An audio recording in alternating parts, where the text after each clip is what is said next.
I am the God that healeth thee.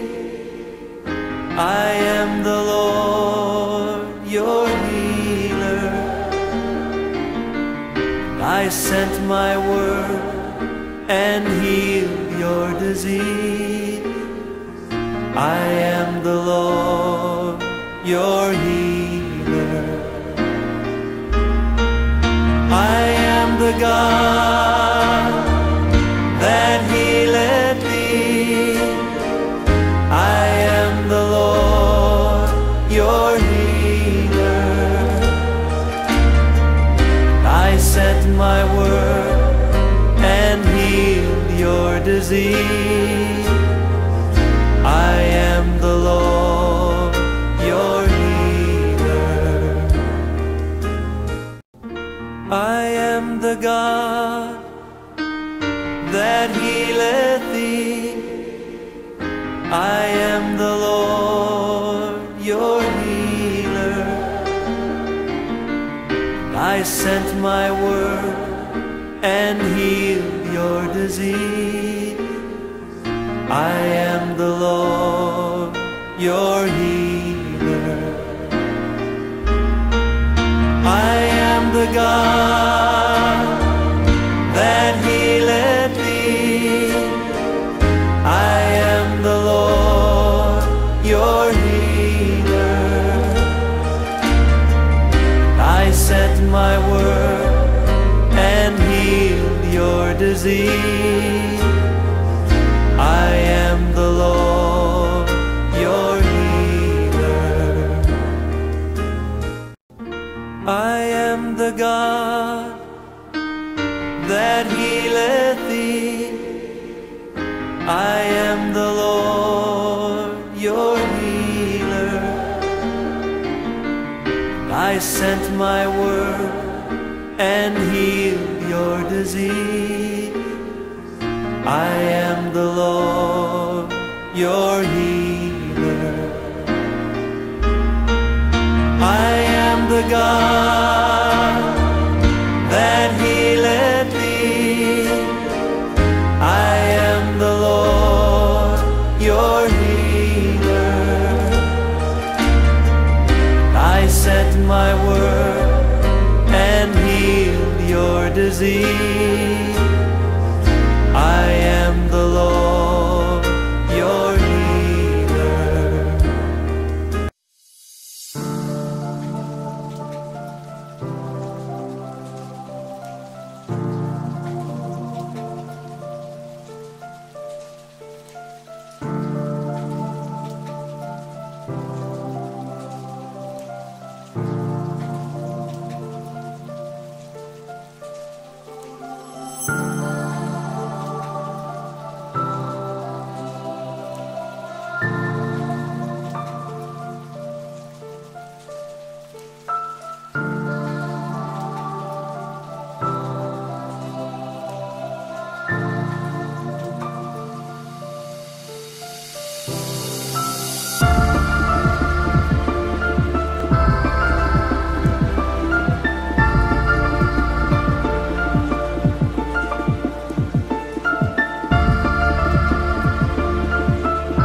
Magandang gabi po sa inyong lahat.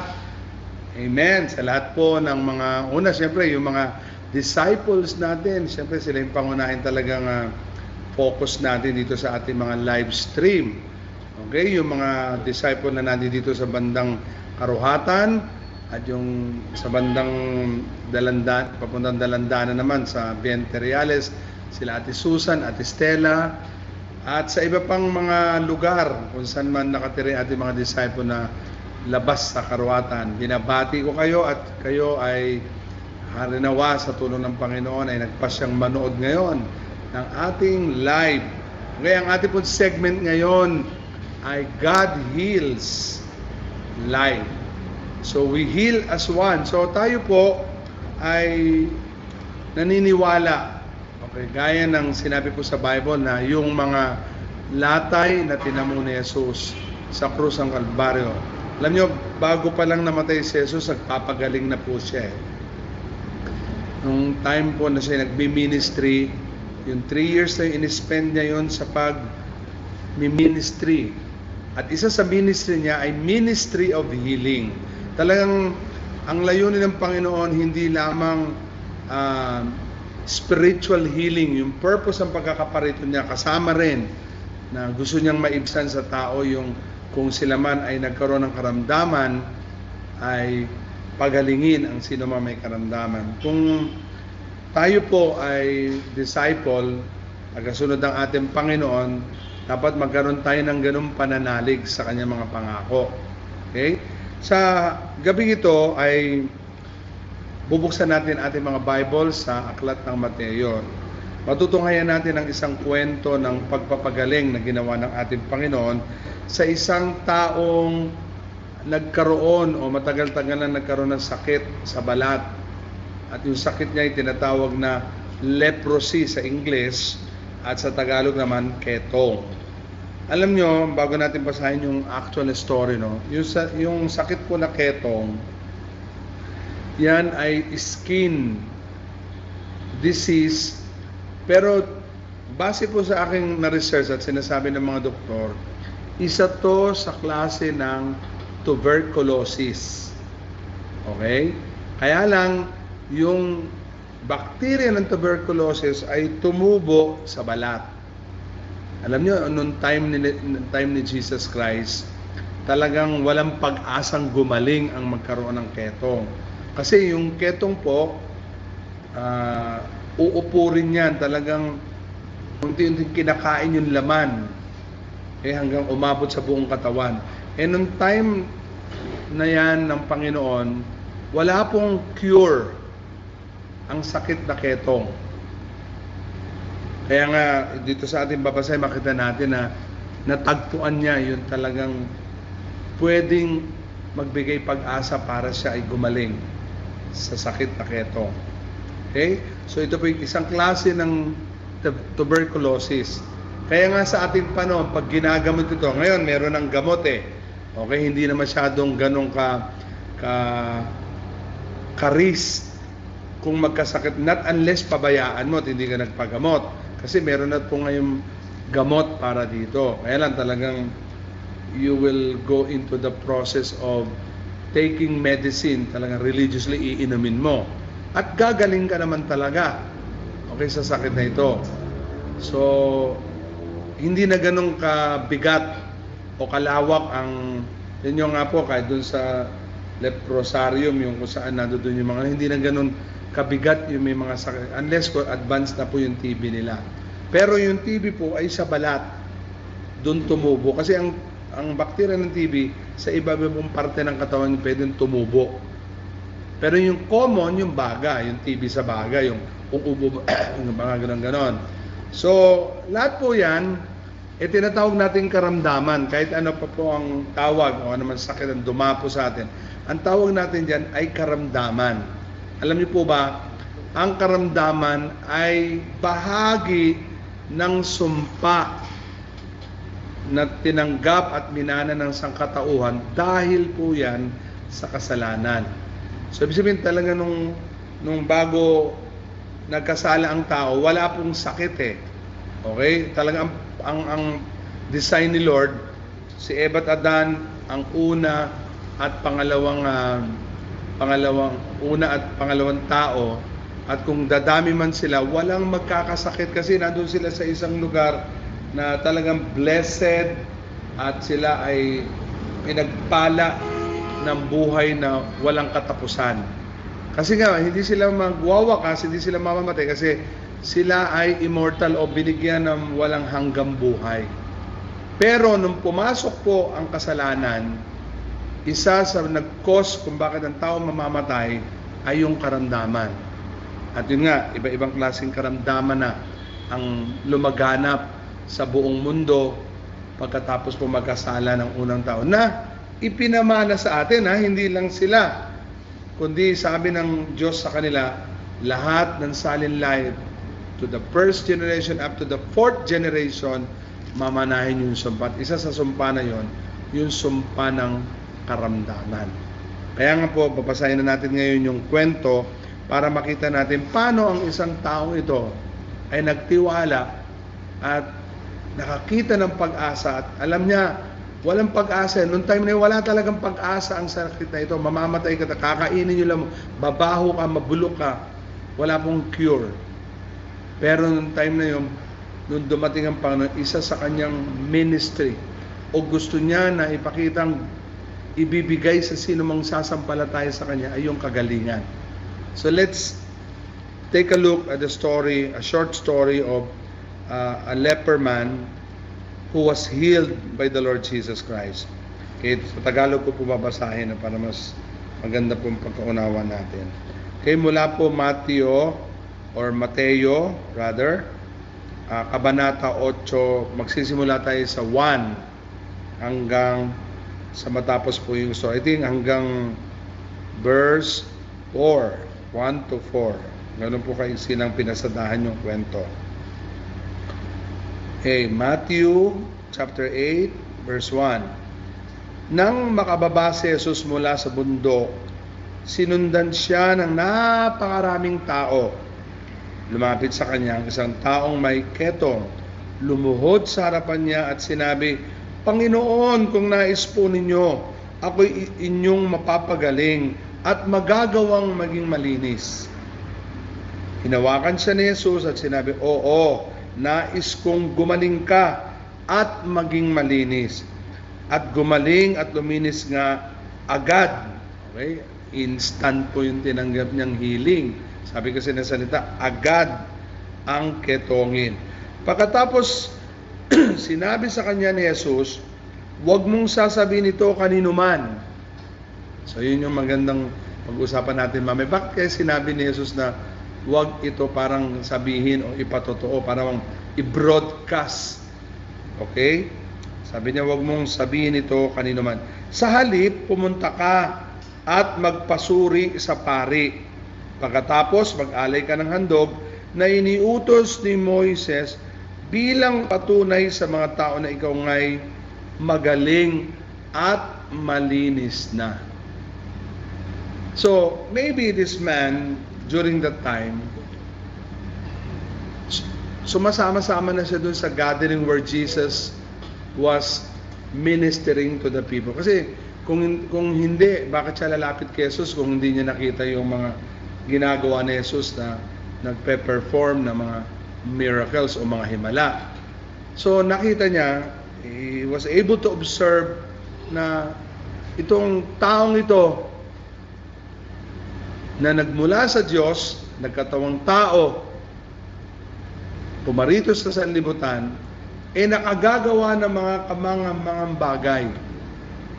Pero ang pangunahing nagiging resulta ng pagtumatanggap ng anumang himala ang mga taong pinagmiministeryohan ng ating Panginoon sa panahon na yan, ay nagbabago yung buhay. Kasi that is the primary thing na talagang gusto ni Lord na mangyari. Mabago muna yung buhay.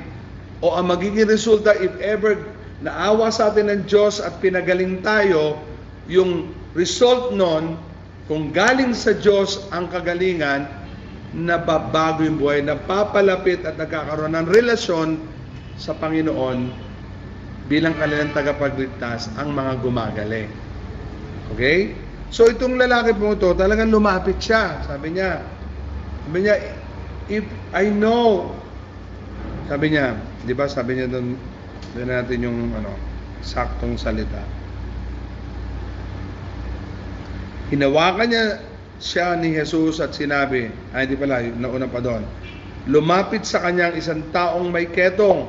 Talagang parang kumbaga, hindi niya na pinakawalan yung pagkakataon. Okay? Sabi doon, humawak sa kanya ang isang taong may ketong. Alam mo, in time na yun, nakakahawa. Yung sakit po ito, nakakahawa to. Once na mahawakan ka o yung dugo, mapunta sa kami may sugat, mahahawa ka. Siya hindi, sabi niya, hinawakan siya, okay, at sinabi sa Panginoon, kung nais po, if you are willing, sa Ingles, sabi niya, Panginoon, kung kayo ay willing, niya, ako'y inyong mapapagaling at magagawang malinis. Alam niyo, sa lipunan nung time na yan, marumi ang tingin nila sa taong may keton na mabaho po ito, bumabaho po ito nakakadiri talaga. Okay, ang itsura niya talagang makikita mo, nagnanaknak yung naagnas na balat. Kung ilong mo tumama yung ketong, matutunaw yung ilong mo, mawalan ka na ilong. At yun ay babaho. Okay? Kaya nga, hindi lang yung kagalingan, sabi niya, magagawang malinis. Referring to himself. Okay, sabi niya, if you are willing, Lord, pwede niyo akong mapagaling. Okay? Tapos sabi ni Jesus, hinawakan siya ni Jesus at sinabi, oo, nais kong gumaling ka at maging malinis. At gumaling nga at luminis nga agad ang ketongin. Tignan niyo, napakaganda ng sagot ni Lord, di ba? Sabi niya, if you are willing, sabi ni Jesus, I am willing. Okay, why? Why He is willing? That is part of His intention. Okay? Aside from healing our soul, aside from healing o iligtas tayo doon sa kalagayang espiritual, package din, okay, na tayo ay tatanggap ng iba pang biyaya ng kaligtasan na matatamo natin sa Kanya. At sabi niya, oo, willing ako. Okay? Gusto ko na gumaling ka. So, tinan nyo, napakaganda po ng katotohanan ito, no? Na ang ating Diyos ay willing na pagalingin ang sino mang may karamdaman na magpapakumbaba at kikilalanin siya bilang kanilang Panginoon at tagapagligtas. So anumang karamdaman meron ka, kung ikaw ay talagang lalapit sa Panginoon, paniniwalaan mo ang Kanyang salita at magkaroon ka, mas maganda po, magkaroon ka ng personal na relasyon sa Kanya. At yun yung privilege talaga at pangunahin niyang focus. Yung mga anak niya na talagang kumikilala at tumatanggap sa Kanya bilang tagapagligtas. Sabi niya, I am willing to heal and cleanse you. Okay? Kaya nga, hinawakan siya ni Jesus at sinabi, hinawakan doon sa video. Tingnan nga natin yung video. May video ba? Okay? Kung paano niyakap pa. Hinipo muna yung mukhang parte na merong ketong, yung mga parte ng kanyang balat na may ketong, tapos bandang ulit niyakap siya ng Panginoon. Ayan po, tingnan natin ha, panoorin natin saglit. Let's take a look with the video. Ayan ho. Kasi nung time na kaya patago-tago siya, nakakahiya itsura niya talaga, mabaho. Pinandidirian po talaga yung tao na may ganitong karamdaman. O ayan, talagang nilakasan niya ang loob niya. Alam niya, dadaan si Lord dyan. Ayan. Nagpatira pa siya.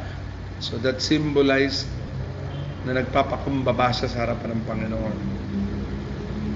Ayan. Nawakan siya ni Jesus at sinabi,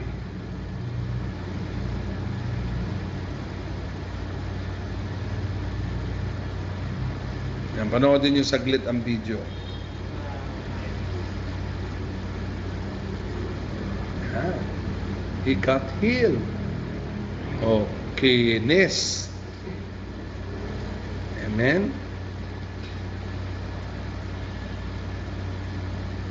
Ayan. Sumampalataya.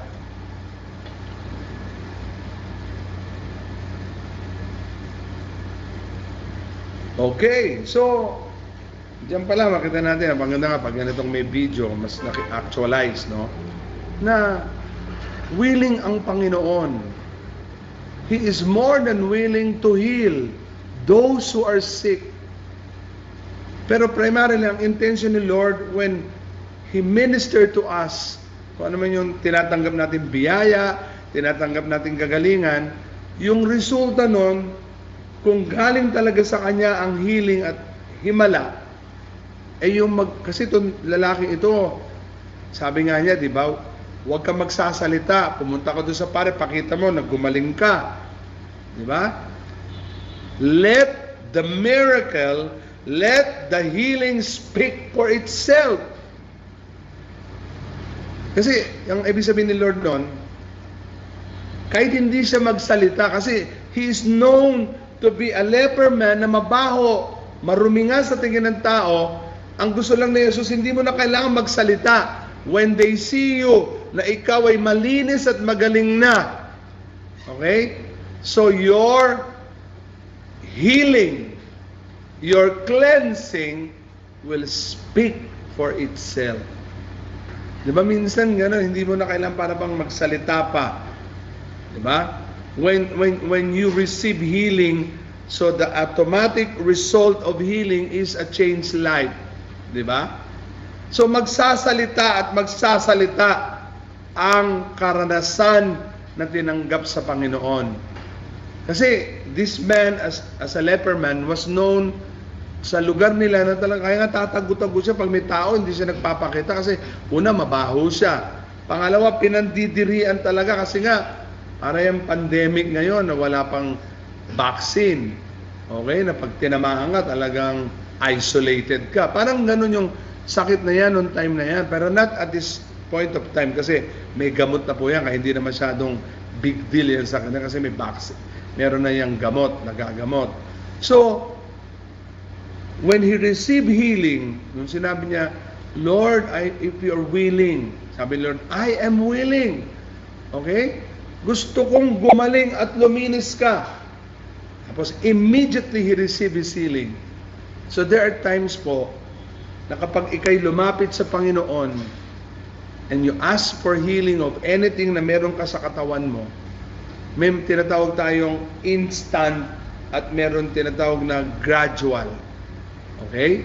So, yun nga yung sinasabi natin, minsan hindi kagad binibigay, pero mangyayari at mangyayari pa rin, o maaring kung bakit hindi binigay kagad instantly, meron pa sigurong gusto si Lord na maayos. Diba? Pero yung taong ito talagang after he received his healing, talagang napatunayan na yung tinanggap niya sa Panginoon as being grateful to the Lord, kinilala niya si Lord as Savior. Tapos, naging great witness siya para makita, mapatutuhanan ng paggaling niya na merong Jesus na gumagawa nito, merong Jesus na pwede maging pag-asa ng kahit sino kapag hopeless na ang kanilang mga sitwasyon. Alam niyo talagang naging witness yung buhay niya. So yun po yung magiging resulta. So, this man received his healing instantly. Okay? Kasi ang Lord willing siya. Pag nakita na niyang karapat-dapat, pag nakita niyang okay ka na, pag nakita niyang ikaw ay talagang magpapasakop sa Kanya, so there are times sa Kanyang kalooban, instant. May tinatawag tayo, instant healing. Talagang miracle will take place. Kasi pag sinabing miracle, yung mga out of being in a hopeless situation, walang paraan, pero gumagaling dahil sa kapangyarihan ng Diyos. Yun na tinatawag natin instant healing. Amen? Pero may mga time naman, after you pray, hindi pa rin nagbago yung sitwasyon. Okay? Hindi naman ibig sabihin na hindi ka papagalingin kasi ang sabi ni Lord, I am willing to heal you. Okay? So maybe meron ka pang dapat mo nang ayusin, meron ka pang dapat mo na talagang magtiyaga, kinakailangan mo magtiyaga, o baka kailan dagdagan mo pa yung faith mo, o dagdagan mo pa yung pag-aayos sa sarili mo, talagang maging matapat ka sa Kanya. Then eventually, dahil sabi niya, I'm willing, at yun yung promise niya, di ba? Na sa pamagitan ng latay niya, pagagaling ka, matutupad yun. It could happen instantly or gradually later. Kaso yung lalaki na yun, talagang he was used to testify. Okay? Yung sa kanyang case nga, sabi nila, huwag ka na magsalita. Punta ka lang doon sa pare, pakita mo. Kasi kilala siya ng mga pare, mabaho siya, pakalat-kalat siya doon eh. Tapos magtatanong yung mga, sinong gumawa niyan? Si Jesus! Tuturo niya. Hindi na kailangan siya magsisigaw. Sabihin, pinagaling ako. Hindi na. Yung kanyang itsura itself being known to be unclean and had leper in his skin, patunay na yun na talagang walang iba makakagawa nun kundi ang Diyos lang. Amen? Kaya masyado lalo na threaten yung mga pare at saka yung mga kasi parang sila hindi nila nagagawa yun eh. Hindi nila receive favor na kahit sila religious, hindi nila magawang maminister yung tao sa pangangailangan nito. Diba? Bagamat ang dami nilang alam pero walang ganong flow na mga tinatawag natin breakthrough sa kanilang mga pinangungunahan tao. Kasi nga, hindi naman talagang ganon sila kakilala nila ang Panginoon. At besides, talagang kinukontra nila, hindi nila matanggap na yung isang anak ng karpintero sasabing anak siya ng Diyos. Diba? But anyway, what is important in this story that we have read and seen in a video, okay, God, ito po yung magandang principle at katotohanan, is willing to heal. Siya ay willing. What is willing in Tagalog? Okay? Siya gusto niya. Okay? Gusto niya. Yun talaga ang isa sa layunin niya. For us to receive the blessing of healing. Isa yon sa pwede niyang ibigay sa atin. At isa yon sa pangako niya. Isa yon sa binayaran niya sa krus. You know what? Yung mga sugat, yung mga lata, yung mga hampas na tinamo niya. Dami nun. So, bawat isa doon sa lata na yon, may katumbas yun na sakit. Na when you claim that promise, na by His stripes, you will get healed, you will get healed. Kasi, yun yung binayaran niya yun eh. Kasama, hindi lang yung kaligtasan natin ng binayad o binayaran niya, kundi kasama rin sa binayaran niya yung tayo ay tumanggap na kasi alam na niya na maraming tao kahit walang excuse, walang mali-left behind, walang libre na hindi magkakasakit. Lahat dadaan dito. Kung meron kang ganun sampalataya sa Panginoon, meron kang relasyon sa Panginoon, you are privileged for that healing that He promised to all of us. Diba? So God is willing to heal us. Yun po yung nakita natin maganda dito. Sabi niya mismo sa bibig ng Panginoon lumabas, I am willing to heal you. Kaya sa gabing ito, okay, ikaw na nanonood, ikaw na merong karamdaman, whoever you are, kaparte ka man sa aming gawain o hindi, pero God allows you to view this segment that God heals life. Meron po magandang plano at pangako rin ang Diyos sa lahat. Kaya sa gabing ito, kung makikilala mo siya, tatanggapin mo siya as your Savior. When you receive Him as your Savior, you will become a child of God. As a child of God, you are privileged for this promise. So matutupad sa iyo yung sinabi niya, I am willing to heal you. So pwede kang pagalingin ng Panginoon. Amen? Kaya kang pagalingin. Kasi unang-una, willing siyang gawin yon. That is one of the thing na talagang gusto niyang gawin sa sangkatauhan. Ang pagalingin at tulungan makaahon yung mga nahihirapan sa ganitong uri ng kalagayan, which is karamdaman. But not only physical ang pwedeng maging sakop nito. He could also heal your heart, broken heart. Kung ikaw may biguan, kung ikaw may nasaktan ng tao, o nakaranas ng rejection, God can heal your heart. Diba? Kung ikaw may nasaktan sa iyong pamilya, hindi maganda ang background ng pangyayari sa buhay mo, God is willing to heal your heart. Diba? Pwede rin ang iyong kaisipan. Diba? Pwede rin pagalingin ng Diyos ang mga pangyayari sa buhay natin within our family setting. Diba? He can heal. He can heal. He can heal you in your situation.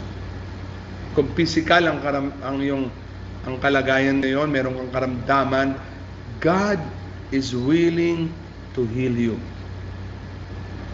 Ang kailangan mo lang magpakumbaba, sarap ay katulad yung ginawa ng lalaki, talagang lumuhod siya, di ba?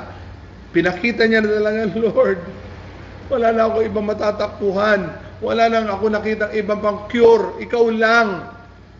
So from that moment, that man became a child. He received Jesus. Okay? At nagamit siya. Alam nyo ha, yung may mga fake news din sa himala nangyayari sa paligid natin. Maraming mga nagkiklaim na nakapagpapagaling sila. Totoo yun, minsan nangyayari talaga, di ba? Minsan naka-video pa nga yung mga healing, di ba? Lahat yun totoo na nangyayari. Pero ang tanong, kaninong himala o kaninong kapangyarihan yung nagpagaling? Kasi ang batayan lang na galing sa Diyos ang kagalingan, kapag yung tao nakakilala kay Lord at siya ay nagbago yung buhay, yun yung katunayan na galing sa Diyos yung giling. Pero kung siya may gumaling, tumanggap at totoong naghimala, nagkaroon pa ng instant miracle, nagkaroon pa ng instant healing, pero hindi naman nagbago yung buhay, hindi siya napalapit o hindi niya kinilala si Jesus as Savior and Lord of his life, fake news yun at hindi galing sa Diyos yung himala. Dahil hindi lang ang concern ni Lord ay matugunan yung pangangailangan natin. Okay? Especially in healing our body who are sick. Diba? Kung may sakit ang ating katawan. Ang primary purpose ni Lord, makilala mo siya as Lord and Savior. Kasi yung katawan lupa, amen? Unang-una, any moment, pwede kang mawala rin, mamatay ka na, kunin ka niya. Kasi bumalik siya, ni-rapture ka, hindi na yung katawan mo aakit sa langit. Hindi na yung katawan mo sa lupa ang aakit sa langit. Ang aakit sa langit, kung dumating man si Lord, yung binago ng katawan. Yung tinatawag na glorified body. Kaya hindi siya mas concerned dun sa na gumaling ka, okay ka na. Mas concerned siya, pag ikaw ay gumaling at tumanggap, nakilala mo siya as your Savior. Diba? At nung nakilala mo siya, talaga nagpagamit ka na. Nagtuloy-tuloy ka ng sumunod. Nagpagamit ka as witness. Diba? Hindi ka na tumigil sa pagpapahayag at pagbabalita kung anong ginawa ng Diyos sa buhay mo. So, ganun po yung dapat maging resulta. Kung ikaw ay tumanggap ng healing galing sa Diyos, dapat nagkakaroon ka ng personal na relasyon sa Kanya bilang iyong tagapagligtas. At magpapagamit ka buong buhay mo hanggang bumalik siya or kunin man ang buhay mo sa panahon na hindi pa siya babalik.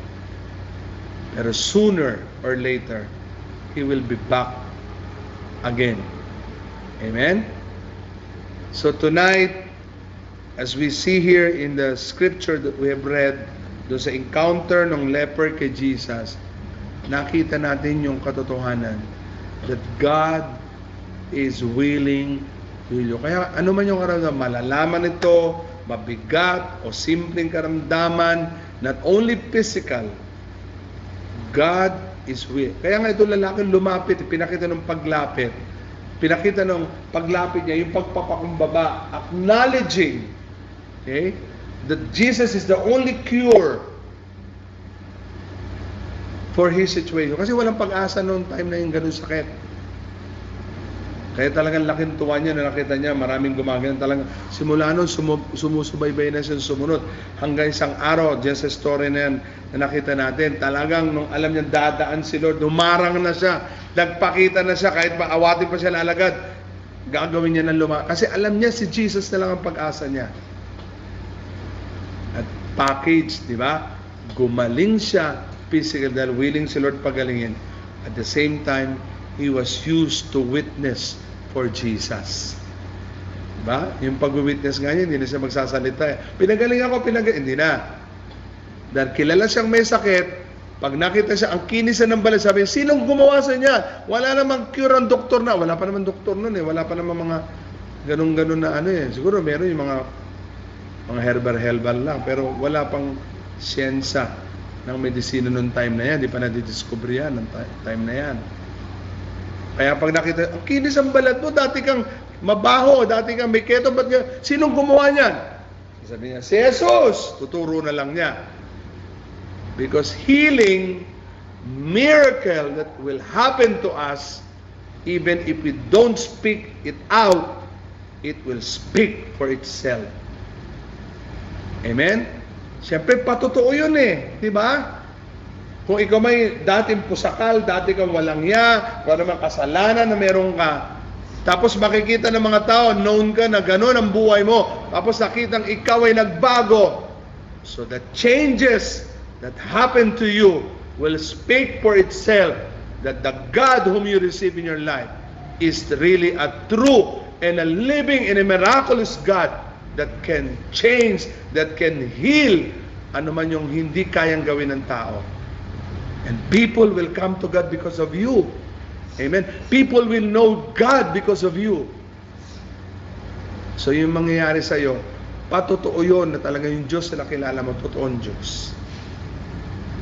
Kaya sa gabi ito, challenge kita, ano man yung sitwasyon mo, kung may karamdaman ka sa katawan, magpakumbaba ka kay Lord. Diba? Kung wala ka nang nakitang kahit anong lapit mo sa doktor, kung ano mga iniinom mo, hindi ka gumagaling, ibig sabihin niya, iniintay ka nila, magpakumbaba ka na sa harapan niya. Katulad ng ginawa ng lalaking ketong. Nagpakumbaba na siya. Alam niya, yun na yung last resort. Wala kasing cure. Jesus is the cure for his situation. So, ganun nilang gawin mo sa gabi ito, mga kapatid, mga kaibigan, sa ating mga viewers, o kung ang mga mahal mo sa buhay ang merong problema, may mga karamdaman, hinihiling sila sa karamdaman sa kanilang pangatawan, kaisipan, sa relasyon, sa puso, pwede mo silang ipanalangin sa gabi nito. Sabi ni Jesus, He is willing to heal. Yan ang maganda sa Panginoon, di ba?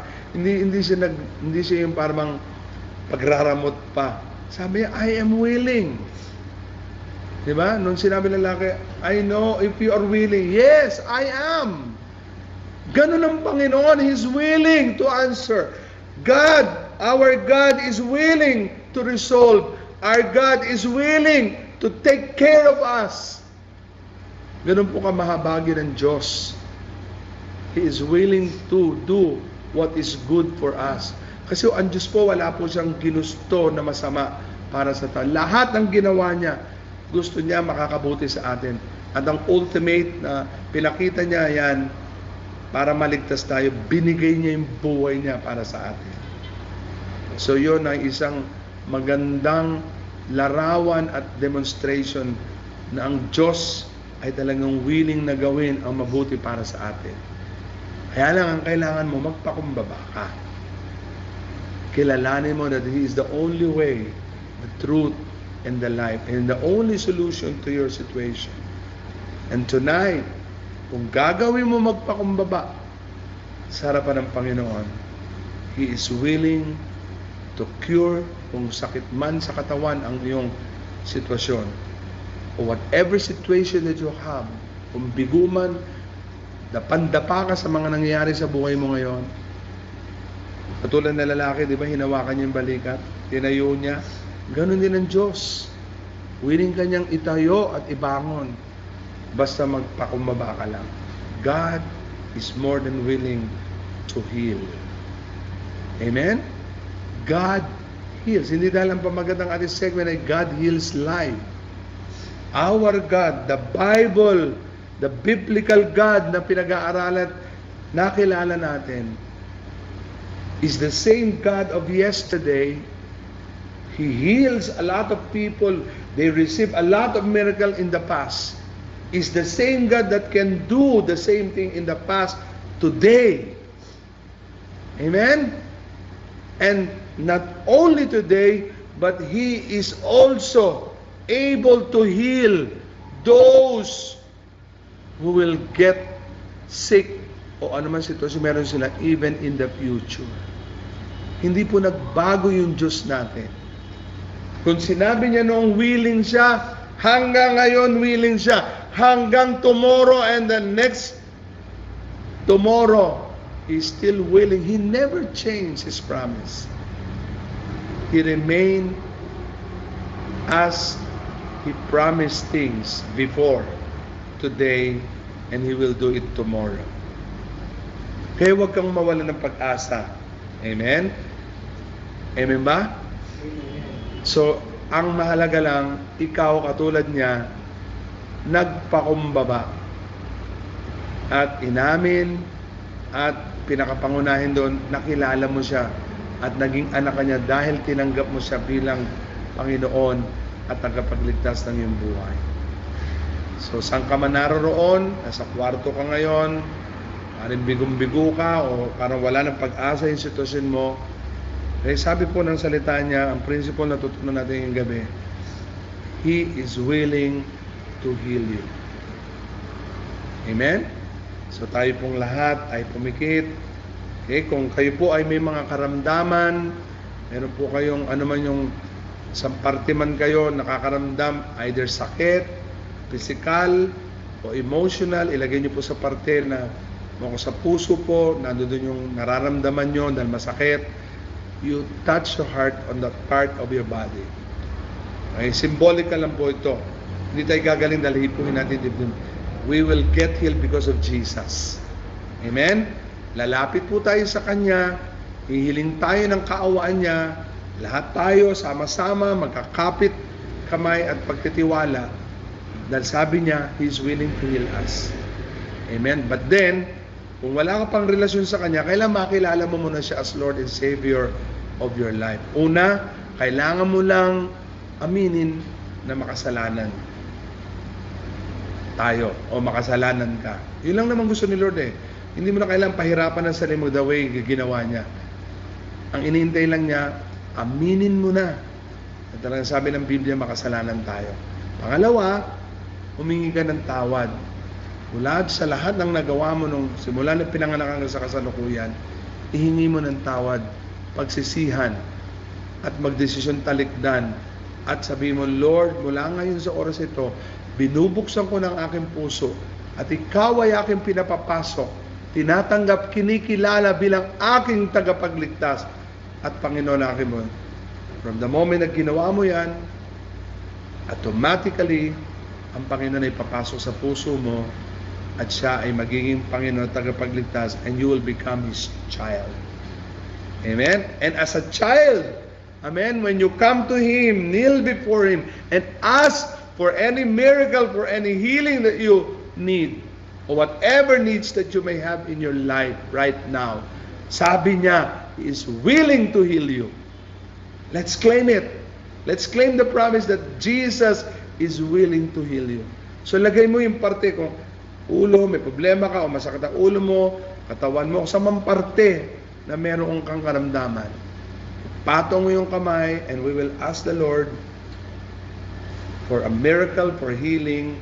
Mamakaawa tayo sa Kanya and allow and believe that the power and the vast resources of healing from heaven will come from our hand because God will touch our hands as we touch that part of ourselves or body na hinihilingin mo ng katugunan. Let's close our eyes. Let's put our hand together. Lahat ng mga nasa bahay, okay, kung katabi mo kami kanina, patong mo ang iyong kamay sa Kanya. Amen? And let's pray unto our living God. Panginoon, pinupuri ka namin sa gabing ito. Hallelujah. Sinasamba, dinadakila, tinataas namin ang iyong dakilang pangalan, Panginoon. Maluwalhati ka sa aming mga buhay. Maluwalhati ka sa lahat-lahat, Panginoon, ang bahagi ng aming buhay. Pinararangalan ka namin, tinataas ka namin, Panginoon, at nais namin ang iyong pangalan ay lalo pang makilala at patanghal, Panginoon, sa kataas-taasan. Purihin ang Diyos na buhay. Purihin si Jesus na aming tagapagligtas at Panginoon ng aming mga buhay. Panginoon, sa gabi ito, narito po kami lahat, Panginoon. We stand in the gap, Panginoon, at nais aming ipanalangin. Nagkakaisa kami na nananalangin, na lumuluhod sa harapan mo, Panginoon. Humingi ng kaawaan, O Diyos, at kahabagan, Panginoon, dahil sa mga tinatamasang karamdaman, anuman yung mga nangyayari, pangangailangan, Panginoon, na nangyayari sa buhay ng lahat ng sumusubaybay at nakikiisa sa panalangin ito. Father, in the name of Jesus, Lord, as they lay their hands in whatever part of the body, Panginoon, not only physical, pero sinisimbolize nung pagpataw ng kamay, Panginoon, yung kanilang hinihiling. Right now, in the mighty name of Jesus, Panginoon, sa kapangyarihan ng Banal na Espiritu, Panginoon, ipatong mo ang iyong makapangyarihang kamay sa mga bahagi nito ng kamay na pinapatong sa mga parte ng katawan, O God, sa kanilang mga hinihiling. And right now, in the name of Jesus, let the healing, as you promised, Lord, sabi mo, you are willing to heal. Right now, let it flow in the name of Jesus. Hallelujah. Release the anointing of healing upon their bodies from the top of their heads down to the sole of their feet, O God. Panginoon, makakadama sila ng kapangyarihan, dadaloy, Panginoon. And kapag dinaanan yung mga parte ng katawan na may karamdaman, anumang karamdaman ito, cancer, TB, leprosy, or whatever, name it, even COVID, Panginoon, in the name of Jesus, they will heal because sabi mo, you are willing to heal. It will happen. It will happen dahil salita mo yan, Panginoon. Hindi ka nagtalusera. Hindi ka sumira sa pangako mo. You are the same God of yesterday, today, and forever. If you heal people before, you will heal people today and tomorrow. Right now, Panginoon, pagalingin mo ang iyong mga anak, Panginoon, na umaasa. Lahat ng nagpapakumbaba at kumikilala sa iyong tagapagligtas at mga anak mo, Panginoon, na nagpapatuloy, nagtitiwala sa iyo. Lord, lay your hands upon their hands right now. Let the healing power of God flows upon each one of them in Jesus' name. By your stripes, Lord, lahat ng may karamdamang pisikal, lahat ng mga walang pag-asa, lahat ng mga nahihirapan, nadidepress dahil sa mga pangyayaring ito, Lord, heal them, Lord, heal them. Right now, they will receive their healing in the name of Jesus. Hallelujah. Panginoon, maraming salamat, Panginoon. At naniniwala kami, hindi lang ang physical ang pinagagaling mo. Even our heart, even our emotion, even our broken heart, Panginoon, na talagang dumadanas ngayon ang mga sugat dahil sa mga pangyayari sa buhay. Heal them, Father, in the name of Jesus. In the name of Jesus, they will be healed. They will be healed by your stripes, O God. Maraming salamat, Panginoon. Ibabalik namin sa iyo ang lahat ng kapurihan, lahat ng pasasalamat. Magpapatotoo kami sa kabutihan, kadakilan, katapatan at sa himalang ginagawa mo ngayon sa buhay ng bawat isa sa aming Panginoon. At gagamitin mo ang lahat ng mga kumilala at nagtiwala sa iyo sa gamito para lalong patotohanan, ipagsabi, ibalita na ang Diyos na aming nakilala ay totoong Diyos. Diyos na buhay at makapangyarihan at nagbabago ng aming buhay. At kami may katiyakan ng kaligtasan dahil sa kanyang ginawa sa krus ng Kalbaryo. Father, we give you all the praise. We give you all the glory and honor. Sa iyo namin ito marapat ibalik, Panginoon, dahil ikaw lang ang dapat tumanggap nito, Panginoon. Thank you so much for the things that you will do, Lord, tonight sa buhay po ng lahat ng mga sumusubaybay at nakakapanood, especially the disciples, Panginoon. Yes. Touch their lives, Lord. Touch them right now. You are willing to heal us, O God. We give you praise. We give you honor. In Jesus' name we pray. Everybody will say, Amen. Palakpakan natin ang Panginoon. Hallelujah. Bless your name, O God. Thank you, Jesus. Hallelujah. Okay, sabay-sabay po tayo umawit habang piniplay yung awit na You Are the God That Healed Thee ni Don Moen. Okay, courtesy of Don Moen. Okay, patuloy po natin bulayin ang tinanggap nating katotohanan sa gamito as we listen to this song.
I am the God that healeth thee. I am the Lord, your healer.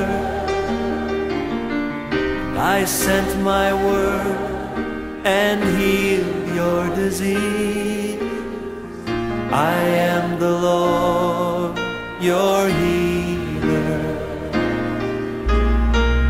I am the God that healeth thee. I am the Lord, your healer. I sent my word and healed your disease.